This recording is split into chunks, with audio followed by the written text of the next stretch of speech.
Was there an Adam? Was there an Eve? Or did we evolve from what franchise we been going on? conceived? Ready to record?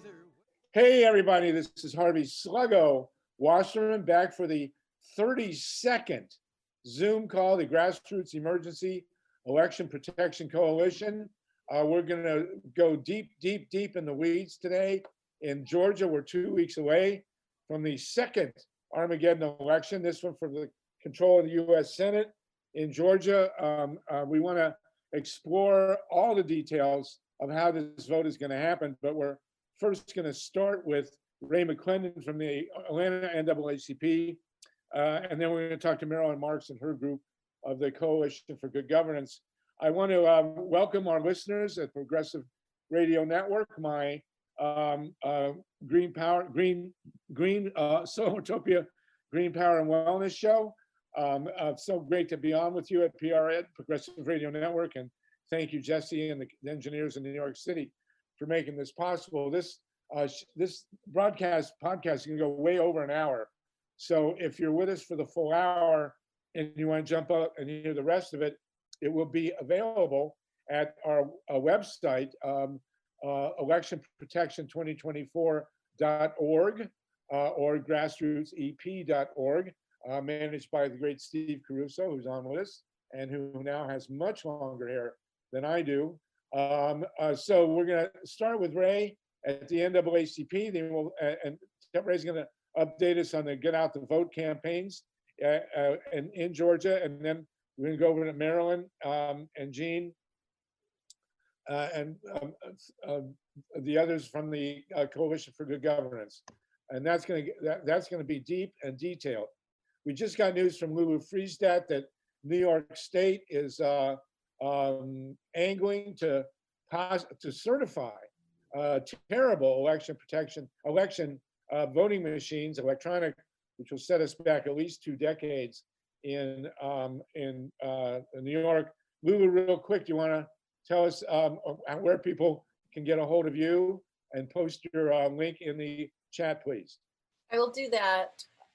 The best thing, if you want to stay informed about it, is to sign up for our mailing list on our website, smartelections.us. But also what you could do right now, we're in the process, we're almost done with a letter that will be being sent to all of the state legislatures and the State Board of Elections.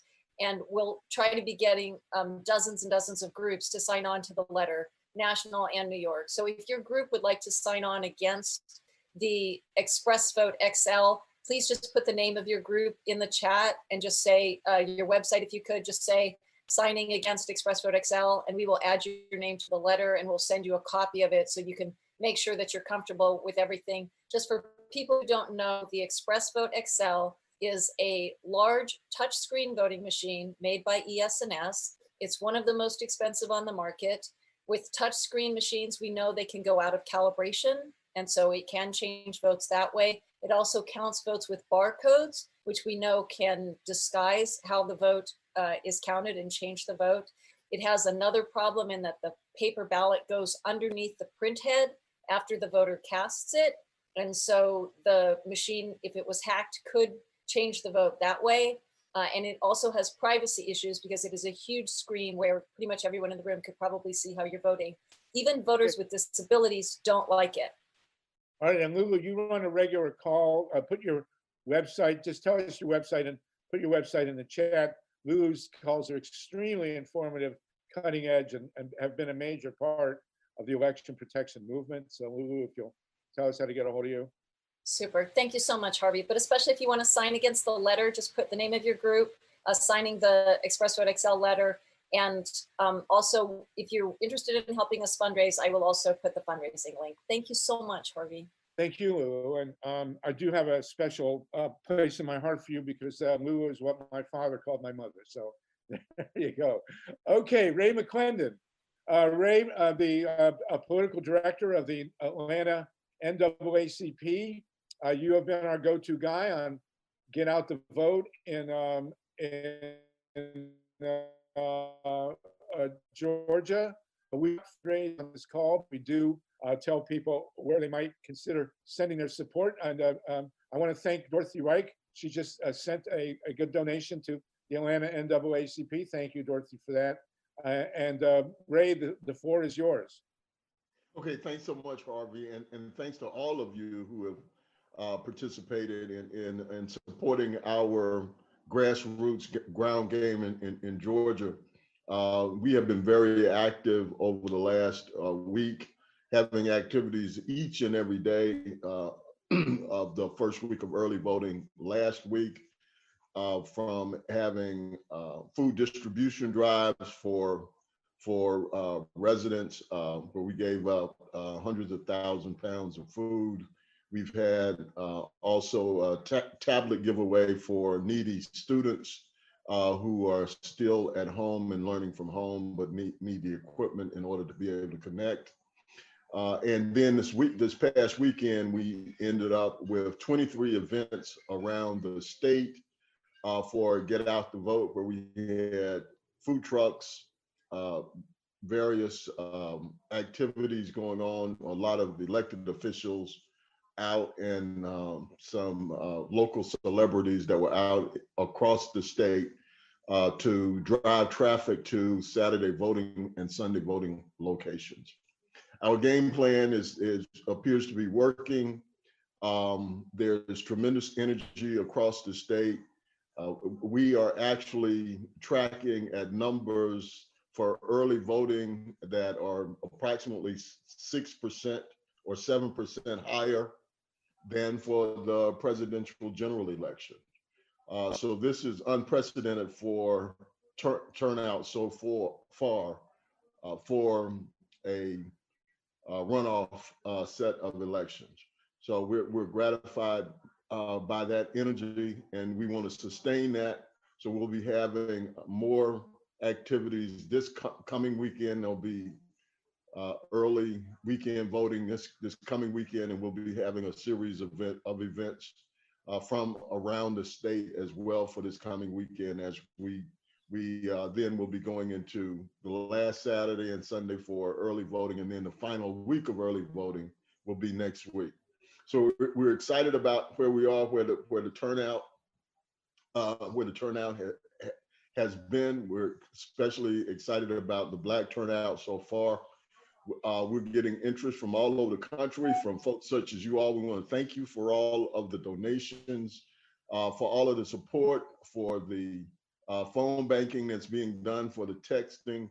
We want to give a shout out to the Center for Common Ground, Andrea Miller's group, because they have made that platform available to us. And it's been a tremendous system with higher contact rates than our traditional system for texting and for phone banking. And it's been a great addition to our portfolio of activities that we can use to get the vote out. So we'll continue to move forward. We had a fundraising call last week, separate from this, and raised a few $1,000s that we're grateful for. And thanks to all of you for continuing to support the efforts. Every time we put on an event, it costs us $3,000 to $4,000 per event. And we think it really makes a difference in the communities. Our folks, as we've shared with you before, really don't respond to the money that's going into broadcast advertising. There was a report that came out today where over $400 million has been spent on TV ads. And people are really tuning those ads out. So we've got to do the canvassing, we got to go door to door. And that's what we intend to do over the course of the next 15 days. So thanks very much. I know you got a lot that you want to get to on the election protection side, but we just wanted to let you know where we are and that we're redoubling our efforts, and appreciate all your support. Well, we appreciate your work. Joel Siegel, do you want to jump in and add to what Ray has said here? This is obviously at cutting edge of the most important election in the world right now. We know that the donations are being well used at the NAACP. Joel Siegel, did you want to add to this? Yeah, I'd like to add that I like your haircut. Okay. And I think my wife. I think you should maintain that look, by the way. Okay. Well, yeah, I mean, Ray's operation, 19 NAACPs. Dorothy, thank you for your donation. From the PDA, National Organization of Women call, it was so successful that there were problems with the Atlanta NAACP server. They're not used to that many donations. So, you know, I can tell you that the few $1,000s that we raise is going to go, you know, a long way. And that, I guess I would conclude by saying, if you have any colleagues or friends or networks, like we're not here to ask for your money, but for those of you who do want to help raise the money for the GOT effort, it's the best money that could ever be spent in the next 2 weeks.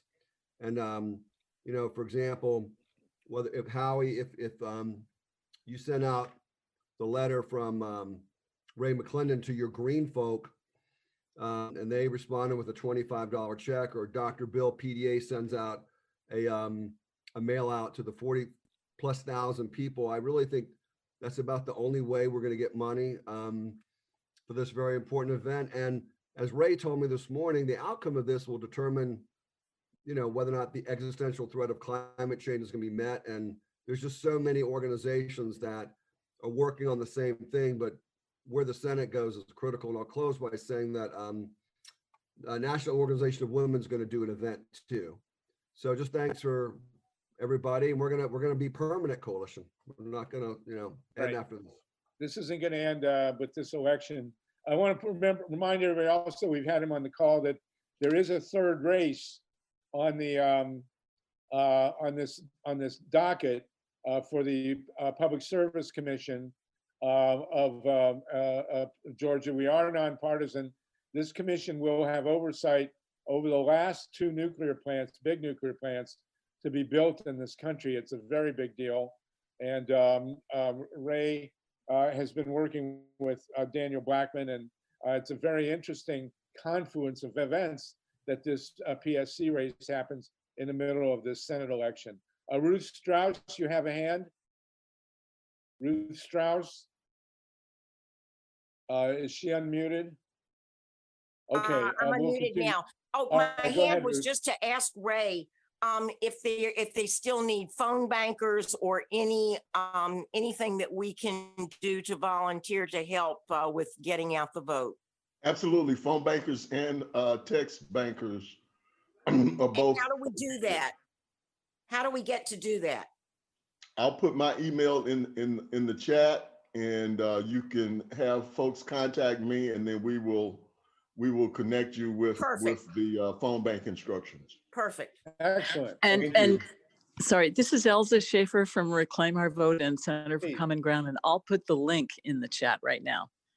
Okay, well, go ahead with that, and then that's fine. And that Thanks, Ray. all you have to do then is just take that link, and when you register, in the drop-down menu, there's a drop-down menu for Atlanta NAACP, and that will help. That has already been customized and pre-filtered for our target voters, low and moderate propensity voters. Okay, great. Anybody else? I wanted Tatanka, you in your car there, I wanted to remind people that the indigenous are also doing phone banking into Georgia. Can you update us on that? How's that going? Yeah, it's going well. From Standing Rock, they have about 45 elders and young people, Lakota people, calling into Georgia with the indigenous community. LPLP, Lakota People's Law Project, part of the Romero Institute, is also doing phone banking from where we are in California, working on a list of about 75,000 environmentalists. So we're calling from Lakota People's Law Project in the name of Standing Rock, calling as a nonprofit to urge the environmentalists to get out and vote for this and vote for clean water. We can't tell them who to vote for, but it's a very effective way of organizing, as the NAACP knows. Wow, that's truly amazing. Thank you for that. And a shout out certainly for that support, and also to to Dan for all he's doing. We really have formed a partnership there. And you should know Georgia has the 5th highest electricity rates and the 8th highest overall utility rates in the country. Right, and that's directly linked to those 2 nuclear plants coming in at $30 billion, the plant Vogtle, the 2 reactors there. And Daniel Blackman also is speaking to broadband issues, which are a real serious question, especially in the rural parts of Georgia. So this is one of those historical confluences that we've talked about, where the PSC race, probably the most critical PSC race in the country in many years, is happening at the same time and in the same state as these 2 Senate races. So it's something to watch. Thank you, Tatanka, for that. And I'm glad. Sure, and thank you, Ray, for your leadership. And yeah, absolutely. Okay. Does anyone else have questions for Ray? Anybody want to say something before we go into the deep dark of the details of this election beyond get out to vote? Okay, so we have with us Marilyn Marks and Jean Dufort and Liz Throop from the Coalition for Good Governance. In the invite, I listed a whole bunch of issues that come with election protection in an election like this after GOTV. One of the things you may want to do also, Steve Caruso gave me a heads up. Greg Palast was on Tom Hartman today talking about what's going on with the suppression of the vote in Georgia on the early voting and on the registration rolls. And so Marilyn Marks is one of the major figures in the election protection movement, along with her group and with Liz and Jean. And so I'm going to turn this over to you, Marilyn. We will have slides. People raise your hand. Don't be shy about asking questions as we go along. But our goal here, and we pretty much turned off the shot clock, is to get into everything we need to know about how this election is being conducted. As we learned over the years, and Bob Fitrakis is on the phone with us, knows more about this than just about anybody. There are many, many back doors and trap doors in the election process. And what we're hoping here from Marilyn and her group is to show us where most of these are, or all of them in the Georgia process. So Marilyn, I'll turn it over to you, please. Marilyn Marks, thank you for joining us. And we're honored with you and Jean and Liz. Well, thank you so much. We really appreciate the opportunity to be with you tonight. I am the executive director of Coalition for Good Governance. We're a very small but hardworking 501c3 nonpartisan nonprofit. Tonight, as you've been working with Jean Dufort to arrange this, unfortunately, Jean has just had a family medical emergency. Okay. And is not going to be able to join, but Liz and I will try to pick up her pieces, although I certainly can't do it as well as Jean, but we'll try to answer any questions there. And Liz Throop is here with me, and she is one of the phenomenal volunteers for Coalition for Good Governance. We have, as you have indicated, we've gone deep into Georgia. We've spent the last 3 years really in litigation against the Secretary of State and the State Election Board, trying primarily to get rid of first the DRE machines, and we were victorious in that. We did that in August of 2019, and unfortunately, they jumped from the frying pan into the fire and replaced them, even with the court's admonitions about it. They replaced the DREs with BMDs. And so our case was converted to the case now against ballot marking devices. So I'd like to bring everybody up to date, if I can, in a short period of time. We're going to try to present to you guys within I don't know, maybe 20, 25 minutes and leave another half an hour for Q&A. By the way, this slideshow I did put into the chat where it is online. And if this is going to be recorded, I think it will be found also on our website, and that is coalitionforgoodgovernance.org. So that people can find the few slides that we have. So I'm afraid I don't have good news to report. I'm so glad that NAACP has good news to report on the turnout. We don't have good news to report on security. Of all the controversies that you have seen go on with the Georgia election for November, we're very fearful that the very same problems are going to plague January's election. And it is because none of the core fundamental problems are being solved by the Secretary of State or the state election board or the county election directors. And because so many of you are from outside of the state of Georgia, what I would like to do is call on you for help tonight on some of the things that you can do to help us be more effective. It's wonderful that the nation's eyes are on Georgia. Liz, do you want to go to the next slide? Liz, when you can, okay, there we go. So in terms of the way I look at this, the root cause of Georgia's election problems are these. There is completely, like a state I've never seen before, centralized control. There is a uniform voting system that all 159 counties, from the tiny counties that are very rural, very sparsely populated up in the mountains, to Atlanta, all Fulton County, all having the exact same election system. It doesn't work for anybody. The Secretary of State, chose the system, and then he outsourced everything. And I mean everything. This is the scariest thing about Georgia. The entire election is being run by Dominion. No matter what you think of Dominion or ES&S or Clear Ballot or Hart, whatever vendor we have, we just cannot agree that the election should be outsourced to a for-profit corporation. And when I say it's been outsourced, I'll get into a little bit more detail of that in a moment, but from the beginning to the end, Dominion controls the Georgia elections. Basic ballot controls are missing. All of us are familiar with the traditional canvass that's done at the end of an election.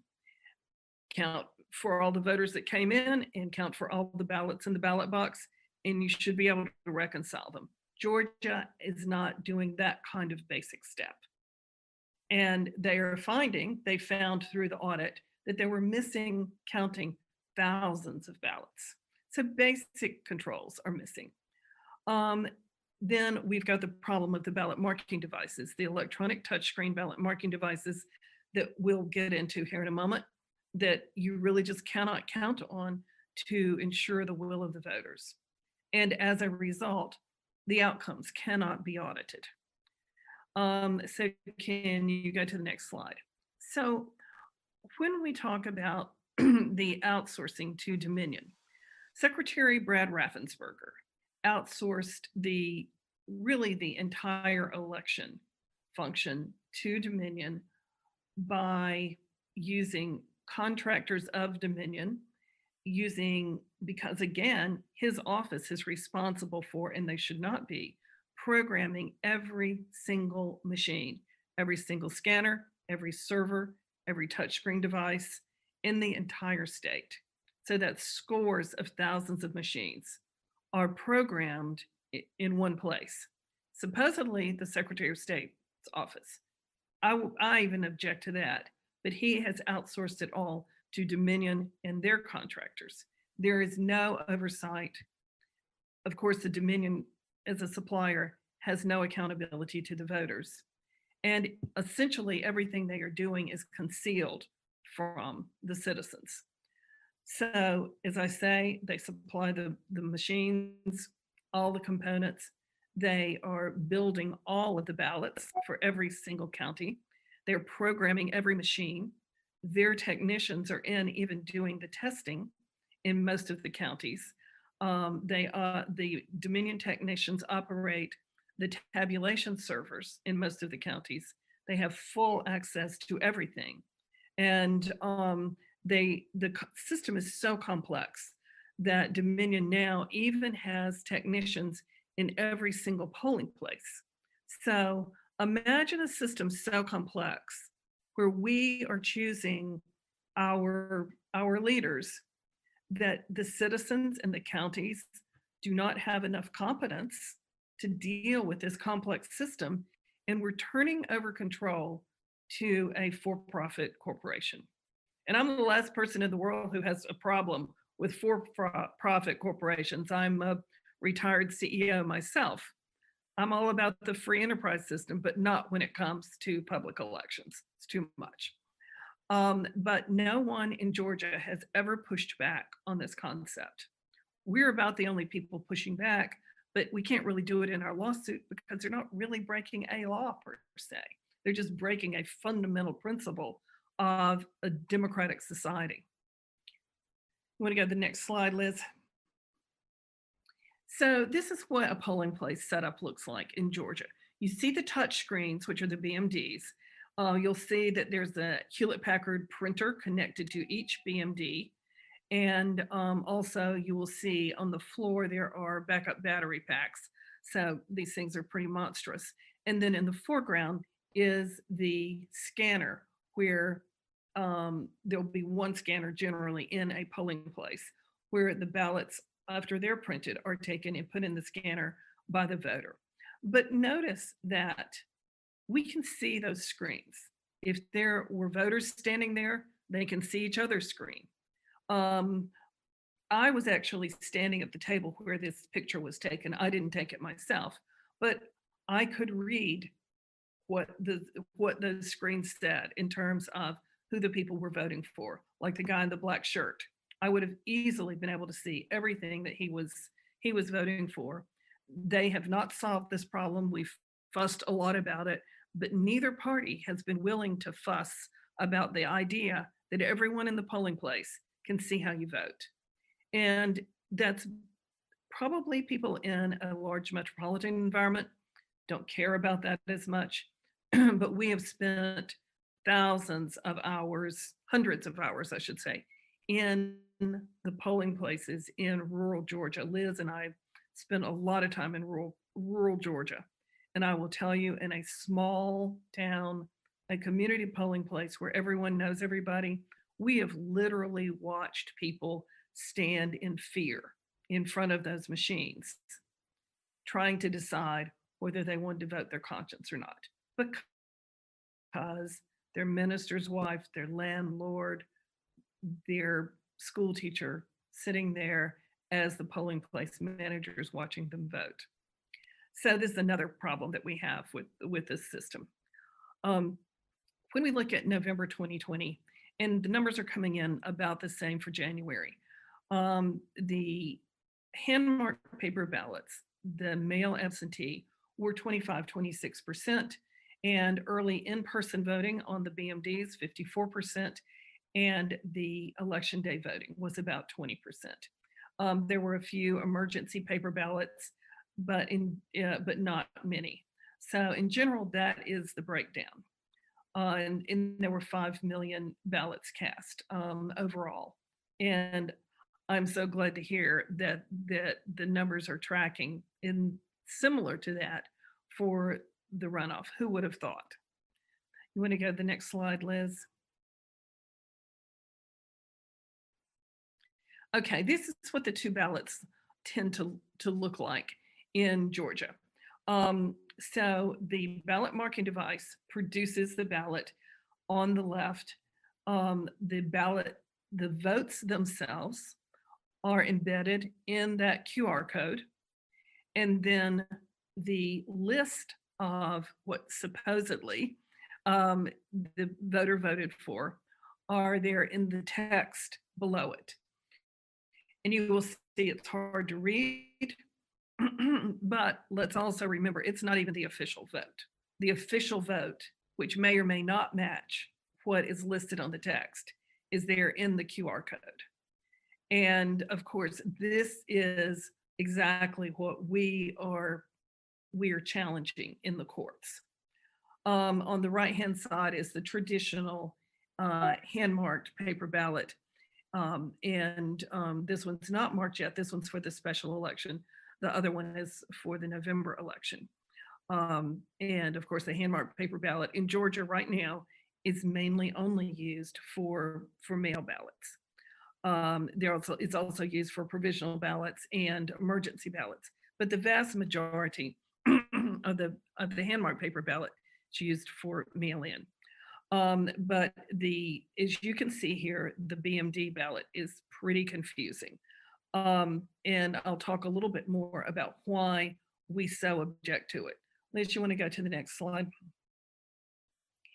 As you look at it a little more closely, you can see that even if a voter chose to try to look at everything that is printed on that ballot, it's hard to read. But if someone were to really try to verify their ballot, you've basically got to memorize all of the ballot content that was on that touchscreen, which now black by member. Look over in the right-hand column. Constitutional Amendment number 1 was. Did I vote yes or no on that? Or what if the Limestone Valley Soil and Water Conservation District, that you're not even in that district? Are you going to remember whether or not you voted for that? Or let's say that's missing from this list. Would you remember that it was?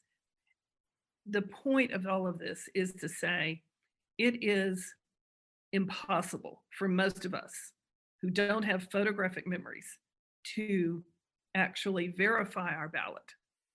That is why these ballots become records that are untrustworthy in terms of auditing these ballots, is because we as human beings are just not good at being able to verify the ballot. What we know here is the machine printed out something in that QR code. That's what gets tabulated. And the opportunity for mischief there is high. Liz, you want to go to the next slide? And one wonderful piece of reading on this is at that link that I've put at the bottom. It is a paper. It's an easy to read academic paper. It's called BMDs Cannot Ensure the Will of the Voters. And it is by Andrew Appel, Dr. Andrew Appel. He's a professor at Princeton. Dr. Richard DeMillo at Georgia Tech, and Dr. Philip Stark at Berkeley. But basically the message is, don't put a computer between the voter and her ballot. Once you put that computer there, you're asking for mischief. Every computer can be hacked, and the voter has no real way to compensate for it. Voters just do not review their machine marked ballots. There's no way to make them. You can't make somebody do this, as much as the Georgia government would like to say they're required to. You could require me to look at that ballot we were looking at a moment ago all day long, but I would not be able to, with 100% accuracy, tell you whether or not that was my ballot. But let's say that voters do find a problem on their ballot, that the text is not what they think that they input into the screen. There is not any feedback mechanism that will ever really detect a systemic problem. Because if they go to the poll manager and say, look, I think there's an error on my ballot, they will just be told, look, you made a human error. Let us give you another ballot. They'll get another ballot. The machine will work fine. And there is nothing that will ever take that machine out of service that may be being hacked or misprogrammed. Liz, you want to go to the next slide? And we already went through these numbers, but that is why these machines are just not trustworthy for auditing, is because we've got 74% of the ballots that were printed by a machine in a language that the voters can't read. And they don't attempt to even read the text portion. So in Georgia's January election, we're going to have 75% of the ballots where we can never determine what the voters' will was. It's a pretty serious situation. It's part of the reason we think there are going to continue to be controversies. We have spent a tremendous amount of time in the polling places, and I want to turn it over to Liz THROOP right now, who has done a miraculous job of teaching people, including our interns, how to be poll observers. We would love to see some of you all come to Georgia and help out in the poll observation if any of you can. Liz, let me turn this over to you now to talk about the role of public oversight. Thanks, Marilyn. I'm Liz THROOP, and I have done a lot of poll watching, and collectively CGG has observed hundreds of hours at polling places and also at election offices watching the processing of ballots. All elections and processing are public in Georgia by law, but often when we have gone to observe, we're the only poll watchers there. So it's important that we have more people acting as liaisons between what's going on with the elections and the public. Poll watchers and observers don't have to fix problems. We're there to really just gather objective information. Often you'll work later with your party or the organization that you represent to write letters or lodge complaints to fix any problems. But I think some people think that it's a kind of a confrontational kind of a role, and it's anything but. It's really about being very patient, suspending judgment, paying close attention to what's going on so that you can better understand, which is especially important in Georgia because we have such a complex system with a lot of complex electronics. That's all I'm going to say about that. So back to you, Marilyn. Okay. I see a lot of questions about ballot marking devices. And by the way, I've not been able to catch up with the chat. So let me go back and talk about ballot marking devices a little bit more, particularly as it relates to January. And then I'll try to cover what Jean was going to cover. Somebody said, hey, look, I checked out my code and it was accurate with the with what I put in. Anybody who can check that QR code is a lot better than we are, because that QR code takes a long time to decode. It has strings of numbers. Then you have to figure out those very long strings of numbers, who the candidate was in that particular county. I'm talking about like maybe 16, 17 digits. It's not realistic for anybody to be in the polling place and start trying to figure out what is in that QR code.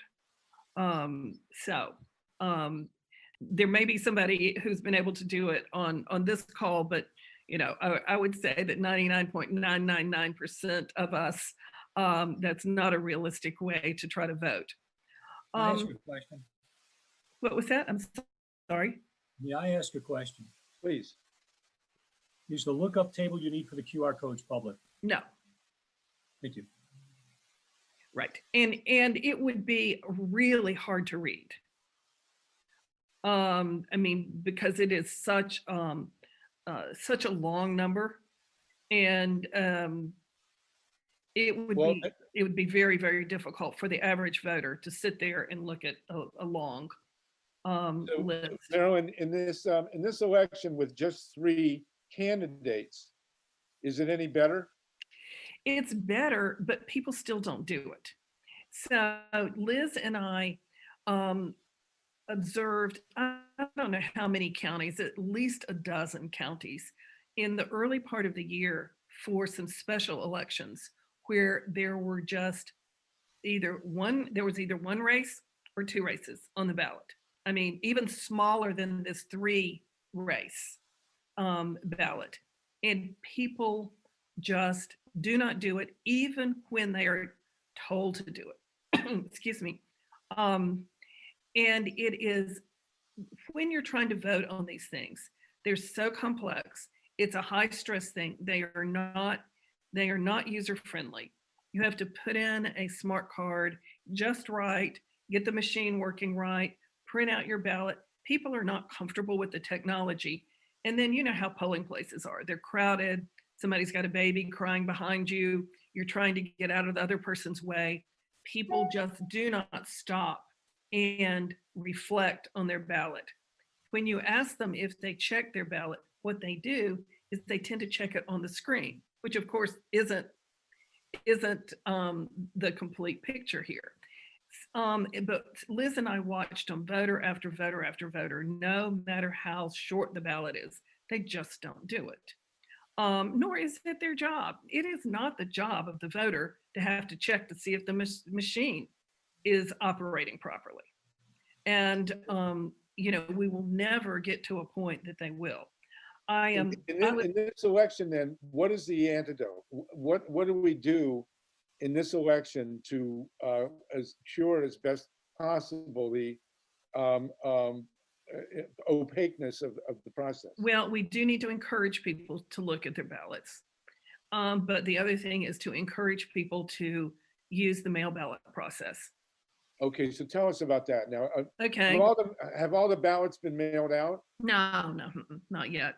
You can theoretically, you don't want to wait this late, but theoretically wait until the Friday before the election. You would just never want to really do that. But no, they've not been all mailed out. And the reason I say that is because they haven't all been requested. They're differing by county doing well, this is a question I asked Ray a couple weeks ago. Who is mailing out the ballots? Is the counties mailing out the ballots? This time it is the counties. And we're 2 weeks away from the election and the counties have not mailed out all the ballots? Well, no. I thought you were trying to ask me, is the process closed? Oh, okay. They've not mailed them all out because they haven't gotten they haven't gotten all of the requests yet. They are responding, I think, generally timely. But my answer I was trying to address is it too late? Is the process closed? No. But people do need to ask quickly if they want to do that. But certainly that gives an auditable ballot. And if you get a paper ballot in the mail, what are you telling people to do? And Ray, I know you're still on the call. What should a person do if they get a ballot in the mail in Georgia? If they walk it into the polling station, are they going to No, unfortunately, Georgia doesn't allow that, even though we've been pushing for that for a long time. What they can do is they can hand deliver it to their county election office, or they can hand deliver it to drop boxes. There are drop boxes throughout the counties, and some of the counties have quite a few drop box locations, and they are generally reasonably secure, and that is preferable, we believe, to voting on a machine. If you get a ballot in the mail and you take it into the election board, are they going to tear up your ballot and force you to vote on the machines, or will they accept your paper ballot? They accept it as a mail ballot. Well, that's. But if you were to go to a polling place, they would expect you to surrender your ballot and to vote on the machines. So if you get a paper ballot in the mail, what's the best thing to do? We obviously we're discouraging people from mailing them back because they could be delayed. Right. So it's the best thing to do to take them to a drop box? Or to the county election office. But if you take it to the county election office, are they going to accept it? Yes, I was trying to make a distinction. You asked me about two different things. Okay, You asked about the county election office, they do accept it. Then you asked me about the polling place, they do not accept it. Oh, all right. So if you go to your home precinct, they will not accept it. They should, but we've not been able to persuade them to do that. So they will take your ballot, they'll throw it in the trash, and they'll make you vote on the machine? Yes, if you go to your polling place. But if you go to the county election office, they have a box inside their office that you use to deposit your mail ballot, just like your drop boxes. So what we are doing is we are encouraging mail ballots to be used because it does create a voter record. All right, this is a big deal. Emily Levy, you have a question? Then Richard Haskins and Ray Lutz. Yes, thank you, Marilyn, so much for this. As Hi, you know, Emily, thank you. I'm a big fan of your work. At Scrutineers, Likewise. we are putting together a team of 50 or more people to photograph poll tapes at precincts we are selecting around the state of Georgia in the runoff. And I notice in the Georgia poll worker manual, in the poll closing section, it tells the poll workers that they have to hang up the poll tapes, but it just says to post them on the door, and it doesn't say facing out, or even it doesn't even say that they have to be readable from the inside of the room. It just says post them on the door. And I'm wondering if you think it's worth trying to communicate and ask for clarification about that to be made to poll workers. I'm sure there's last minute updates to the poll worker manual for counties. And if you do think that's worth it, should we go to the state level to do that or to individual counties and ask for that? Yeah, you're probably going to need to do both. And one of the things I wanted to cover in the rest of the presentation is what we should be going to the state and asking for. And so, Emily, I think maybe we should add that to the list. I don't have it on the list right now. But should I go ahead and try to cover a couple of the rest of these points? Yes, Richard and Ray, can you hang on? Richard and Ray, if you just hang on, and Art Levine, you'll be after them, okay? Harvey, can I ask one directly related to these absentee ballots and the mailing of them? Please. Are they using specialized intelligent mail barcodes in both directions? And if so, is that information being made available to groups like yours and the public? No, that information is not being made available. But are they using them in both directions? I don't know about the returns, but they are using, just the standard barcodes. Just outbound. I don't now, and I'll bet it varies by county. Liz, do you know about DeKalb and what DeKalb is doing? I think that there is a barcode on that return envelope, but I know that they do a lot of hand sorting prior to processing those ballots because I've watched it. It's excruciating. It's very time consuming. Okay. The question is whether they have the ability to know that it's coming back because they've got a return barcode on it. Oh, you're talking about, no, it doesn't have that kind of, there's some other issues with that and things get misaddressed. It doesn't work very seamlessly with the Postal Service. Richard and Ray, are these Postal Services Georgia isn't doing it. Thank you. Sluggo? Yes. We have a few people in that have been waiting to speak. Well, the question is, Richard and Ray, is this directly on point, or should we let Marilyn continue and finish up? Let's have Marilyn finish, and then I think it's the best idea. Marilyn, go ahead and finish, please. And Thank then you. Richard Askins and Ray Lutz and Art, you'll be the first three. Thank you, Danielle. Okay, I appreciate it. And I will run through Jane's slides super quickly since we're anxious to get to Q&A. Jane had a quote up here from the federal court, Judge Amy Totenberg, who is a judge on our case, just talking about the vulnerable nature of this voting system, and basically saying that the state's taken the position, well, we haven't seen any problem yet. And she has warned them and admonished them. It's not a question of if, but when. Let's go on to the next slide with the pictures of the scanned ballots. Yes, the scanners. These are the two types of scanners we have. The one on the left is the high volume scanner for the mail ballots. And then the precinct scanners are on the right, and they do read both the hand marked ballot or the QR code ballot. But of course, in the precincts, they're mainly reading the QR code. The scanner for the mail ballots is the Canon scanner that has been incorporated into the Dominion system. And Jean DeFort, who can't be with us right now, has been a vote review panel member for mail ballots that need adjudication. She represented the Democratic Party of Morgan County, where she lives.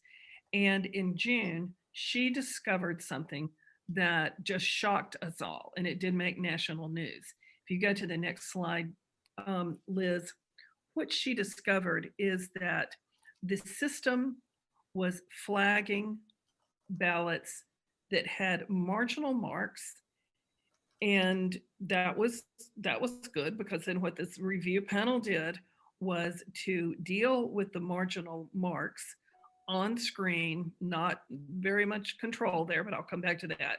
But what was happening was that marks like the one you see here, that you see the one that says Sarah Hawkins Warren, has a red box around it.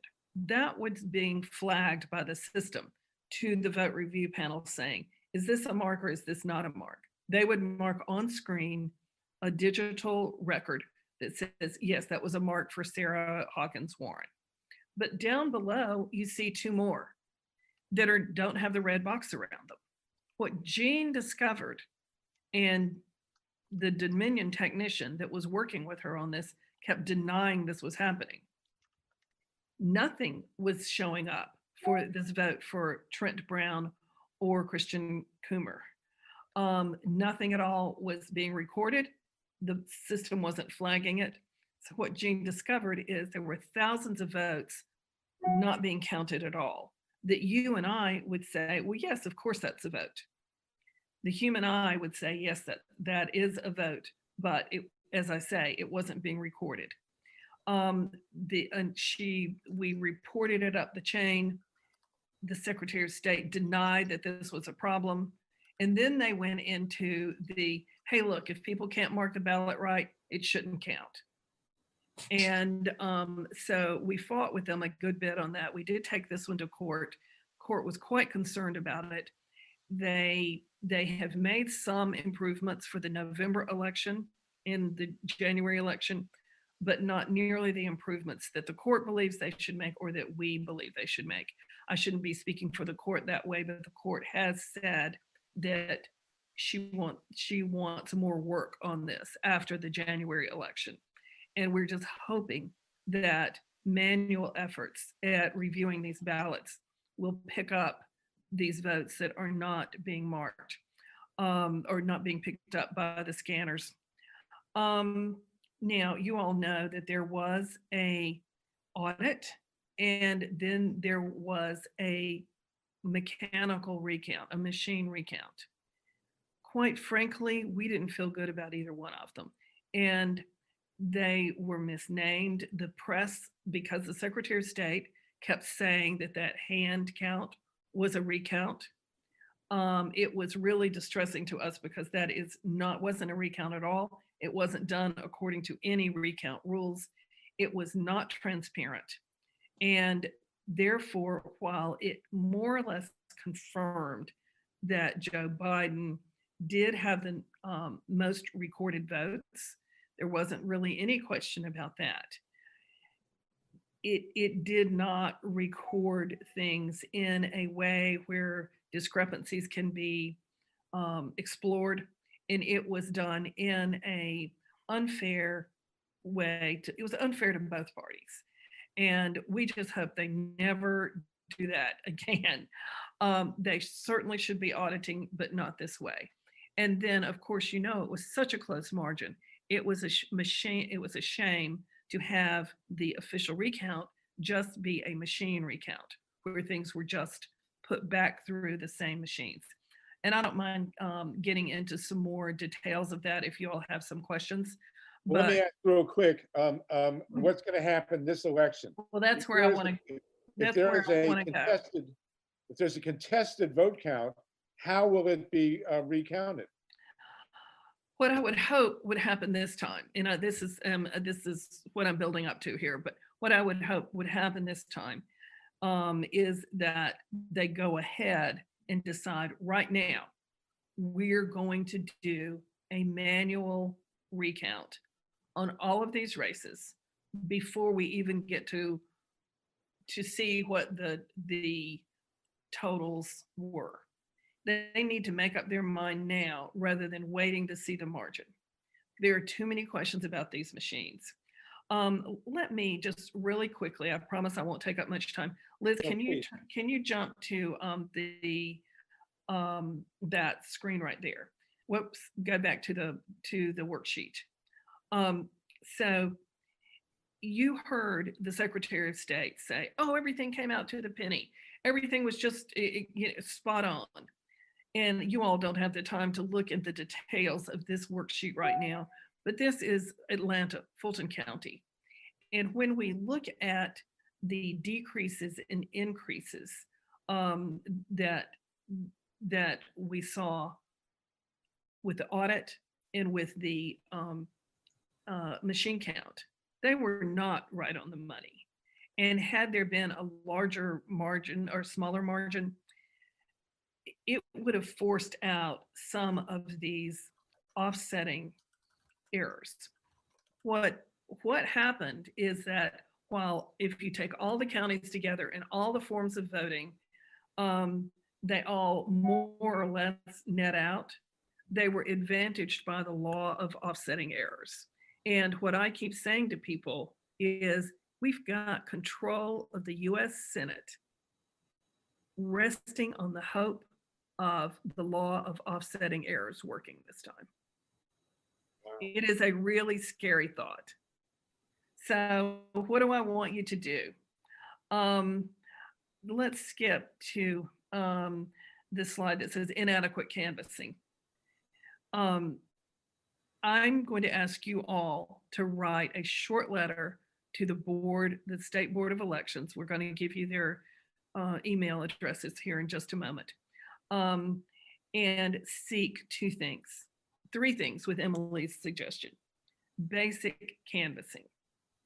The counties have not been reconciling the number of voters that walked in to the number of ballots we have. That really needs to be done before they report the totals.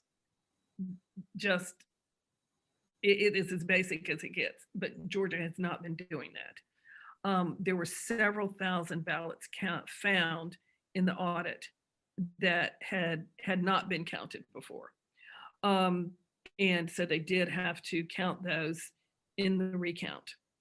So let's go to the next slide. And the other thing that I want to ask you all to do is to write the state board asking to go ahead and make the decision now for a manual recount of all three races. As you pointed out, there are only 3 races. It will be easy to do if they start planning now.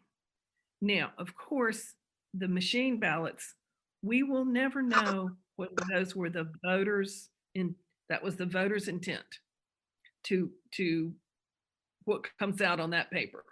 But at least we will know that the tabulation of those ballots is correct arithmetically, and we will know what the voters' intent was on the mail ballots. The email addresses are on the next slide.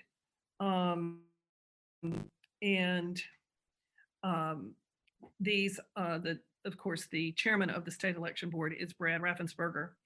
And these slides will be up and available, and you can always email me if you don't find them, or you can copy this. Well, if you'll send them to us in a form that we can reproduce them, we'll put them on the grassrootsep.org website.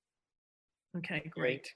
Okay, that's where they'll be, and that people can get them very easily. Okay, go ahead. Okay, so and Liz, if you want to go ahead and put up our email address on the next slide while we're taking questions, and we'll go from there.